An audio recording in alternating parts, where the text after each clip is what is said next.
More than 25 years after the discovery of HIV, there is still no cure for AIDS. HIV was considered a death sentence. Your average life expectancy was no more than 10 years from the time of diagnosis.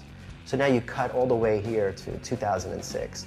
You're looking at revolutionary drugs that are one pill once a day. I mean, the thought of that 25 years ago would have been unheard of. And another 4 at night. Well, initially, people went on very elaborate drug regimens, and they used to actually call them cocktails. 16, 18 pills a day with major side effects. Constant headaches, not sleeping, diarrhea. Within the last 5 years, we've seen the birth of protease inhibitors, so that now if you give someone a diagnosis of HIV, it's not so much a death sentence anymore.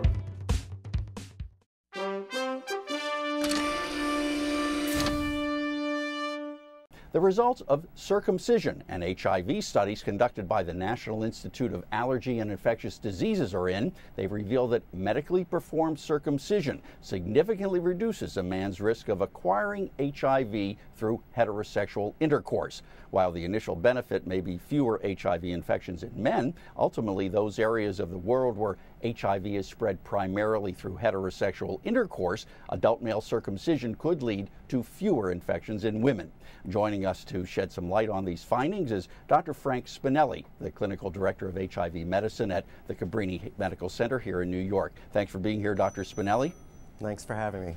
Tell us a little bit about this study, a pretty dramatic increase, about 50% reduction in the risk of getting HIV if a man's circumcised. That's exactly right. What they did was that this study was done in Africa, specifically in Kenya and Uganda. And what they did was they subsidized these men into two groups, those who were circumcised and those who were uncircumcised. However, the NIH had to stop in and actually stop the study because actually it was deemed unethical to not offer circumcision in these men who wanted it because the prevention risk was less than 50%. People were halving the amount of HIV they were contracting. So it was significantly dropped, and they couldn't go on with this study. But the news about it was very important. What we came out of it is that if you were circumcised, you had 50% less chance of getting HIV. Social, political, and financial, all those things have to be taken into account. Thank Absolutely. you, Dr. Spinelli. Thanks for being here and sharing the information with us. Thanks for having me. Guess it was my lucky day. Went in for my shoulder. I mentioned I'm going to the bathroom more often. The doctor checks it out. Turns out I have enlarging prostate. He tells me it could get worse and lead to prostate surgery. Then he tells me about Avodart. He says over time, Avodart doesn't just shrink the prostate, it improves urinary symptoms and can reduce the risk of prostate surgery. Avodart is for men only. Women should not take or handle Avodart due to risk of a specific birth defect. Tell your doctor if you have liver disease.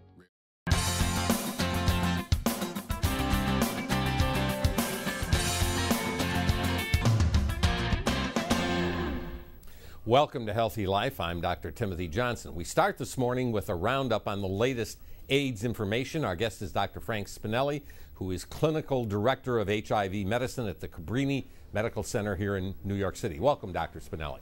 Hi, thank you for having me. So let's talk about the big AIDS conference in Toronto this week. What are the headlines coming out of that particular conference?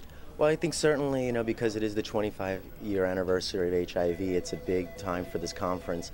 And I think one of the things that they're talking about mainly is the theme, which is a time to deliver. And I think that certainly speaks to the AIDS epidemic as a global effect and what effect it's having, especially in places like Africa.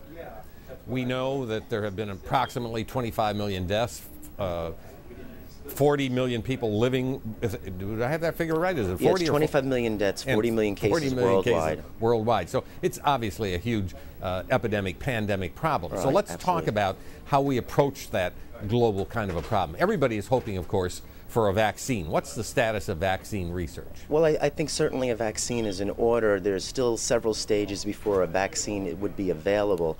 I still think even at this meeting they've been talking about vaccines, but it's still so far away, and to just expect it in the near future, I think would be, too soon. Very good information, Dr. Spinelli. We thank you for joining us. Thank you.